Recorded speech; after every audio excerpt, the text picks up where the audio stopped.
ನಮಸ್ಕಾರ. ನನ್ನ ಹೆಸರು ಚೇತನ್ ಚಮನ್. ಈ ಒಂದು ಬೆಂಗಳೂರು ದಕ್ಷಿಣ ಲೋಕಸಭಾ ಕ್ಷೇತ್ರದ ಉಮೇದುವಾರಿಕೆಯನ್ನು ನಾನು ಈ ಒಂದು 2024 ಚುನಾವಣೆಯಲ್ಲಿ ನಾನು ಸಲ್ಲಿಸಿದ್ದೀನಿ. ಈ ಒಂದು ಚುನಾವಣೆಯಲ್ಲಿ ನನ್ನ ಒಂದು ಗುರುತು ತೆಂಗಿನ ತೋಟ ಮತ್ತು ನನ್ನ ಸೀರಿಯಲ್ ನಂಬರ್ ಬಂದು 5. ಅದಕ್ಕಿಂತ ಮುಂಚೆ ನನ್ನ ಬಗ್ಗೆ ಒಂದು ಇಂಟ್ರೊಡಕ್ಷನ್ ಸ್ಮಾಲ್ ಆಗಿ ಹೇಳೋದಾದರೆ, ನಾನು 1998-99 ಇಸ್ವಿಯಲ್ಲಿ ಯಾವಾಗ ನಾನು PUC ಓದ್ತಾ ಇದ್ದೆ, BHS ಫಸ್ಟ್ ಗ್ರೇಡ್ ಕಾಲೇಜ್, ವಿಜಯ ಕಾಲೇಜ್ ಜೂನಿಯರ್ ಹತ್ರ, ಅಲ್ಲಿ ನಾನು ABVPಗೆ ಪಾದಾರ್ಪಣೆ ಮಾಡಿದೆ. ಮತ್ತು ನಮ್ಮ ರಾಜಕೀಯದ ಗುರುಗಳು ಯಾರು ಅಂತಂದರೆ ನಮ್ಮ ಕಸಿನ್ ಆದಂಥ ಸನ್ಮಾನ್ಯ ಶ್ರೀ ಅನಂತಕುಮಾರ್ ಸಾಹೇಬರು. ಅನಂತಕುಮಾರ್ ಸಾಹೇಬರಿಂದ ನಾನು ABVP ಆಗಿರ್ಬೋದು, ಅಥವಾ ನನ್ನ ಒಂದು ಇಂಜಿನಿಯರಿಂಗ್ ಆದಮೇಲೆ 2004 ನಂತರ BJP ಯುವ ಮೋರ್ಚಾ ಆಗಿರ್ಬೋದು, ಮತ್ತು BJPಯ ಒಂದು ಕಲ್ಚರಲ್ ಸೆಲ್, ಈ ಒಂದು ಪರಿವಾರಕ್ಕೆ ನಾನು ಬಂದು 2010ರಲ್ಲಿ ನಾನು ಕಾಂಗ್ರೆಸ್ಗೆ ಹೋದೆ. ಏನಾಗುತ್ತೆ, ಈ ಎರಡೂ ರಾಷ್ಟ್ರೀಯ ಪಕ್ಷಗಳಲ್ಲಿ ನಮಗೆ ಯಾರಾದರೂ ಒಬ್ಬರು ಸ್ಟ್ರಾಂಗ್ ಗಾಡ್ ಫಾದರ್ ಇರಬೇಕು. ಅಂದರೆ ನಮ್ಮ ತಂದೆನೋ ತಾತನೋ ಯಾರಾದರೂ ಒಬ್ರು ರಾಜಕೀಯದಲ್ಲಿ ಇರಬೇಕು, ಇಲ್ಲ ಒಂದು ಸರ್ಪ್ಲಸ್ ಆಗಿರೋವಂಥ ಒಂದು ಅಮೌಂಟ್ ಇರಬೇಕು ರಾಜಕೀಯದಲ್ಲೇ ನಾವು ಸ್ಪೆಂಡ್ ಮಾಡೋದಕ್ಕೆ. ಇದೆರಡೂ ಇಲ್ಲದೆ ಇದ್ದಾಗ ಇವತ್ತಿನ ಕಾಲಮಾನದಲ್ಲೇ ಯಾರೂ ಕೂಡ ರಾಜಕೀಯಕ್ಕೆ ಬರಲಿಕ್ಕೆ ಆಗಲ್ಲ. ಇದನ್ನು ಮನಗಂಡು 2019-20ರಲ್ಲಿ ನಾನೊಂದು ಯೋಚನೆ ಮಾಡಿ, ಇಡೀ ದೇಶದಲ್ಲಿ ಒಬ್ಬ ಕಾಮನ್ ಮ್ಯಾನ್ ಕೂಡ ಪಾಲಿಟಿಕ್ಸ್ಗೆ ಬರಬಹುದು, ಕಾಮನ್ ಮ್ಯಾನೇ ಬರಬೇಕು, ಯಾರು ವಂಶ ಪಾರಂಪರ್ಯ. ನೋಡಿ, ಕರ್ನಾಟಕದಲ್ಲಿ BJP ಆಗಿರ್ಬೋದು, JDS ಆಗಿರ್ಬೋದು, ಕಾಂಗ್ರೆಸ್ ಆಗಿರ್ಬೋದು, ಮೂರೂ ಪಕ್ಷದಲ್ಲಿ ಬರೀ ಅಪ್ಪ ಮಕ್ಕಳು ಮೊಮ್ಮಕ್ಕಳು ಈ ಥರನೇ ಇದ್ದಾರೆ. ಇಲ್ಲ ಹೇರಳವಾಗಿ ದುಡ್ಡು ಇರಬೇಕು, 100-150 ಕೋಟಿ ಇದ್ದರೆ ಮಾತ್ರ ಅಂಥವ್ರಿಗೆ ಟಿಕೆಟ್ ಘೋಷಣೆ ಆಗಿದೆ. ಅದು ಇವಾಗ ನಿಮ್ಮ ಕಣ್ಣು ಮುಂದೆನೇ ಇದೆ. ಈ ಥರ ಇರೋವಾಗ ಕಾಮನ್ ಮ್ಯಾನ್ ನಾನಾಗಿರ್ಬೋದು, ನೀವಾಗಿರ್ಬೋದು, ಯಾರೂ ಬರ್ಲಿಕ್ಕೆ ಸಾಧ್ಯ ಇಲ್ಲ. ಹಾಗಾಗಿ ನಾನು ಈ ಪ್ಲ್ಯಾಟ್ಫಾರ್ಮ್ನ ರೆಡಿ ಮಾಡಿರೋದೇ ಕಂಟ್ರಿ ಸಿಟಿಸನ್ ಪಾರ್ಟಿ ಅಂತ, ನ್ಯಾಷನಲ್ ಪಾರ್ಟಿನ ನಾನು 2019-20 ಒಂದು ಕಾಲಮಾನದಲ್ಲಿ ಯೋಚನೆ ಮಾಡಿ ನಾನು ಇದನ್ನು ರಿಜಿಸ್ಟರ್ ಮಾಡಿ, ನಾನು ಈ ಒಂದು ಪೊಲಿಟಿಕಲ್ ಪಾರ್ಟಿಯಿಂದ ನಾನು ಈಗ ಕಂಟೆಸ್ಟ್ ಮಾಡ್ತಾ ಇದ್ದೀನಿ. ಮತ್ತು ನಮ್ಮ ಜೊತೆ ಆಲ್ ಓವರ್ ಇಂಡಿಯಾ ಎಲ್ಲ ಕಾನ್ಸ್ಟಿಟ್ಯೂನ್ಸಿಯಲ್ಲೂ ಒಂದು 120 ಜನ ಅಭ್ಯರ್ಥಿಗಳು ಈಗಾಗಲೇ ಕಂಟೆಸ್ಟ್ ಮಾಡ್ತಾ ಇದ್ದಾರೆ. ಇದು ನಮ್ಮ ಅಜೆಂಡಾ ಬಂದು, ನಮ್ಮ ಪಕ್ಷದ ಕಾಮನ್ ಮ್ಯಾನ್ ಪಾಲಿಟಿಕ್ಸ್ಗೆ ಎಂಟರ್ ಆಗಬೇಕು, ಕಾಮನ್ ಮ್ಯಾನ್ ಪಾಲಿಟಿಕ್ಸ್ ಮಾಡಬೇಕು, ವಂಶ ಪಾರಂಪರ್ಯ ಪಾಲಿಟಿಕ್ಸ್ ಇರಬಾರ್ದು. ಮತ್ತು ಪಾಲಿಟಿಕ್ಸ್ನಲ್ಲೇ ಎಲೆಕ್ಷನ್ನಿಂದಾನೇ ಭ್ರಷ್ಟಾಚಾರ ರಹಿತ, ಅಂದರೆ ಚುನಾವಣೆಗೆ ದುಡ್ಡು ಬೇಕಾಗಿಲ್ಲ. ಅದನ್ನು ನಾನು ಈಗ ಪ್ರೂವ್ ಮಾಡ್ತಾ ಇದ್ದೀನಿ. ಮತ್ತು ಕೆಲವರಾಗಲೇ ಪ್ರೂವ್ ಮಾಡ್ತಾ ಇದ್ದಾರೆ ಬೇರೆ ಬೇರೆ ಕಡೆ, ದುಡ್ಡು ಖರ್ಚು ಮಾಡಬೇಕು ಅಂತ ಇಲ್ಲ. ಇದು ನಮ್ಮ ಒಂದು ಅಜೆಂಡಾ. ಸರ್, ಅದೇ ನೆಕ್ಸ್ಟ್ ಕ್ವಶನ್ ಏನಂತ, ಈಗ ದೊಡ್ಡ ಪಾರ್ಟಿ ದೊಡ್ಡದಾಗೆ ಪ್ರಚಾರಗಳನ್ನ ಮಾಡ್ತಿದೆ, ಪ್ರೊಪಗ್ಯಾಂಡಾಗಳನ್ನ ಮಾಡ್ತಿದೆ. ನಿಮ್ಮಂಥ ಪಾರ್ಟಿಗಳು ಯಾವ ಥರ ಸಿದ್ಧತೆ ಆಗ್ತಿದೆ, ಹೆಂಗ್ ಮಾಡ್ತಿದ್ದೀರಾ ನಿಮ್ಮ ಸಿದ್ಧತೆ? ಅಂದರೆ ನೋಡಿ, ನಮಗೆ ಜನನೇ ನಮಗೆ ಮೇಯ್ನ್ ಬಲ. ಈಗ ಪ್ರಜಾಪ್ರಭುತ್ವದಲ್ಲಿ ಪ್ರಭುಗಳು, ಮಾಲೀಕರು ನಮ್ಮ ಮತದಾರರು. ಅವರು ನಮಗೆ ಮತ ಕೊಟ್ಟರೆ ಅವ್ರಿಗೆ ಮತ ಹಾಕ್ಕೊಂಡಂಗೆ. ಈಗ ಕೆಲವೆಲ್ಲ ಈಗಾಗಲೇ ಜನ್ರೇಷನ್ ಚೇಂಜ್ ಆಗ್ತಾ ಇದೆ. ದುಡ್ಡು ಕೊಟ್ಟು ಎಲೆಕ್ಷನ್ ನಡೆಸೋದು, ದುಡ್ಡು ಕೊಟ್ಟು ರಾಜಕಾರಣ ಮಾಡೋದು ಅದಿಲ್ಲ. ಮತ್ತು ಭ್ರಷ್ಟಾಚಾರ, ಮೋದಿ ಸಾಹೇಬರು ಹೇಳಿದಾರಲ್ಲ, ಯಾವುದೇ ಭ್ರಷ್ಟಾಚಾರ ಇರಬಾರ್ದು, ಪಾರದರ್ಶಕವಾದಂಥ ಒಂದು ಸರ್ಕಾರದಲ್ಲಿ ಕೆಲಸಗಳಾಗಬೇಕು, ಕಟ್ಟ ಕಡೆ ವ್ಯಕ್ತಿಗೂ ಅದು ಮುಟ್ಟಬೇಕು, ಅದು ಪಾರದರ್ಶಕವಾಗಿರಬೇಕು, ಭ್ರಷ್ಟಾಚಾರ ರಹಿತವಾಗಿರಬೇಕು.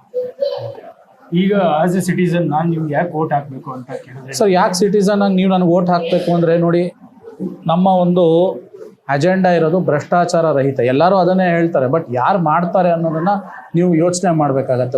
ಎರಡನೇ, ನಮಗೆ ಯಾಕೆ ವೋಟ್ ಹಾಕಬೇಕು ಅಂತಂದರೆ, ಈಗ ಇಲ್ಲಿ 22 ಜನ ಕಂಟೆಸ್ಟ್ ಮಾಡಿದ್ದಾರೆ.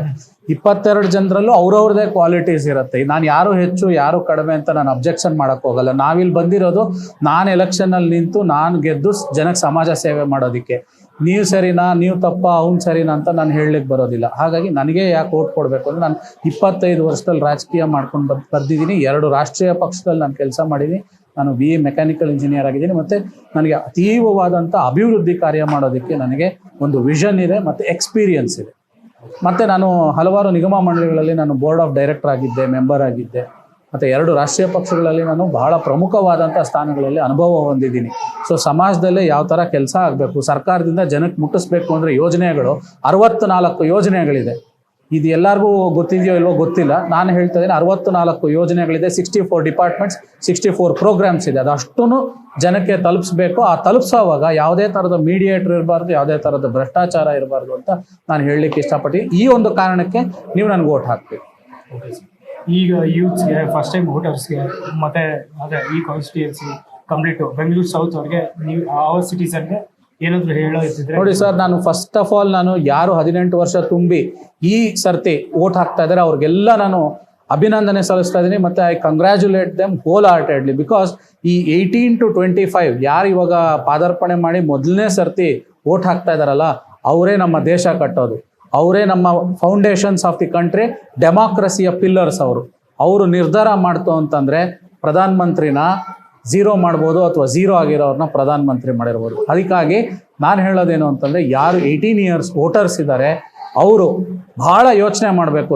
ಬೇರೆ ಹಳೆ ಜನ್ರೇಷನ್ ನಾನು ಅವ್ರ ಬಗ್ಗೆ ಕಮೆಂಟ್ ಮಾಡೋಕ್ಕೆ ಹೋಗಲ್ಲ, ಬಟ್ ಅವರು ವೋಟ್ ಹಾಕ್ತಾ ಇದ್ದಿದ್ದೆ ಬೇರೆ ಬೇರೆ ರೀಸನ್ಸ್ಗೆ, ಬೇರೆ ಬೇರೆ ಒಂದು ಮೊನಾಪೊಲಿಗೆ, ಬೇರೆ ಬೇರೆ ಒಂದು ಕಾನ್ಸ್ಟಿಟ್ಯೂಯನ್ಸಿಯಲ್ಲಿ ಇರೋವಂಥ ಒಂದು ಸ್ಟ್ರಾಟಜಿಗಳಿಗೆ. ಬಟ್ ಈ 18 to 25 ಯಾರಿದ್ದಾರೆ ವೋಟರ್ಸು, ಅದು not only in Bangalore south ಅಥವಾ ನಾಟ್ ಓನ್ಲಿ ಇನ್ ಕರ್ನಾಟಕ ಅಥವಾ ಹೋಲ್ ಇಂಡಿಯಾದಲ್ಲಿ ಯಾರ್ಯಾರು 18 to 25 ವೋಟರ್ಸ್ ಇದ್ದಾರೆ ಅವ್ರು ಅಷ್ಟು ಜನ ವೋಟ್ ಹಾಕ್ತಾ ಇರೋದು ಕ್ಯಾಂಡಿಡೇಟ್ನ ನೋಡಿ ಮತ್ತೆ ಅಭಿವೃದ್ಧಿ ಕೆಲಸ ಮಾಡ್ತಾನ, ನಮ್ಮ ಜೊತೆಲೆ ಸ್ಪಂದಿಸ್ತಾನ ಅಂತ.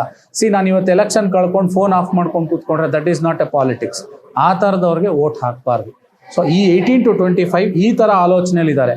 ಅದರಲ್ಲೂ ನಮ್ಮ ಬೆಂಗಳೂರು ಸೌತ್ ಅಂತ ಕಾನ್ಸ್ಟಿಟ್ಯೂನ್ಸಿ ಇದೆ ಅಲ್ವಾ, ಇಡೀ ಇಂಡಿಯಾದಲ್ಲೇ it is a prestigious constituency where all the cream of the society ಮತ್ತು ಭಾಳ ಲರ್ನರ್ಡ್ ಪರ್ಸನ್ಸ್, ಇಂಟೆಲೆಕ್ಚುಯಲ್ಸ್ ಮತ್ತು ತುಂಬ ಮೇಧಾವಿಗಳು ಮತ್ತು ರಾಜಕೀಯ ಜ್ಞಾನ ಅಪಾರವಾಗಿರೋ ಅಂಥವ್ರು, ಅವ್ರು ಏನೇ ಕೆಲಸ ಮಾಡ್ತಾ ಇರ್ಬೋದು, ಬಟ್ ರಾಜಕೀಯದ ಬಗ್ಗೆ ತುಂಬ ಅಪಾರವಾದಂಥ ಜ್ಞಾನ ಇರೋವಂಥ ವ್ಯಕ್ತಿಗಳು ಈ ನಮ್ಮ ಕಾನ್ಸ್ಟಿಟ್ಯೂನ್ಸಿಲಿದ್ದಾರೆ. ಫಾರ್ ಎಕ್ಸಾಂಪಲ್ 7 ಜ್ಞಾನಪೀಠ ಪ್ರಶಸ್ತಿಗಳಲ್ಲಿ 3 ರಿಂದ 4 ಜ್ಞಾನಪೀಠ ಪ್ರಶಸ್ತಿಗಳು ಬೆಂಗಳೂರು ದಕ್ಷಿಣ ಲೋಕಸಭಾ ಕ್ಷೇತ್ರಕ್ಕೆ ಬಂದಿದೆ.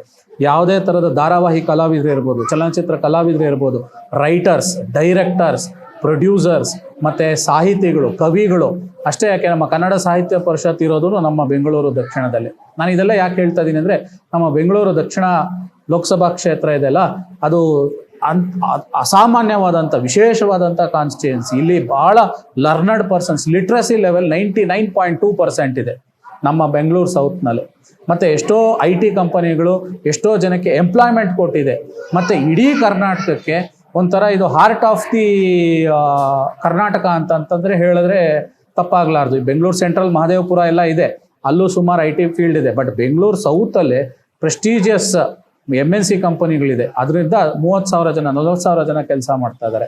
ಅದಷ್ಟು ಜನ ಯೂತ್ಸು ನಾನು ಯಾಕೆ ವೋಟ್ ಹಾಕಬೇಕು ಅಂತಿದ್ದೀನಿ, ನೀವು ದಯವಿಟ್ಟು ಪರಿಶೀಲನೆ ಮಾಡಿ, ಯಾರು ವೋಟ್ ಹಾಕಿದ್ರೆ ಯಾರು ನಮ್ಮ ಜೊತೆಯಲ್ಲಿ ಇರ್ತಾರೆ, ಆ ಕ್ಯಾಂಡಿಡೇಟ್ ಹೆಂಗೆ ಅಂತ ತಿಳ್ಕೊಂಡು ತಾವು ವೋಟ್ ಹಾಕಿ ಅಂತ ನಾನು ಹೇಳಲಿಕ್ಕೆ ಇಷ್ಟ. ದೊಡ್ಡ ದೊಡ್ಡ ಪಾರ್ಟಿಗಳೇ ಆ ಪ್ರೊಪಗಂಡನೇ ಹೋಗುತ್ತೆ. ಸೊ ನೀವು ಯಾವ ಥರ ಮಾಡ್ತಾ ಇದ್ದೀರಿ? ಅದು ನಿಮಗೆ ಗೊತ್ತು, ದೊಡ್ಡ ದೊಡ್ಡ ಪಾರ್ಟಿ ಯಾಕೆ ಜನಕ್ಕೆ ಕಣ್ಣಕ್ಕೆ ಕಾಣಿಸುತ್ತೆ ಅಂತಂದರೆ, ಅವರು ಚುನಾವಣೆ ನಡೆಸೋ ರೀತಿ ನೀತಿನೇ ಆ ಫ್ರೇಮೇ ಬೇರೆ ಇರುತ್ತೆ.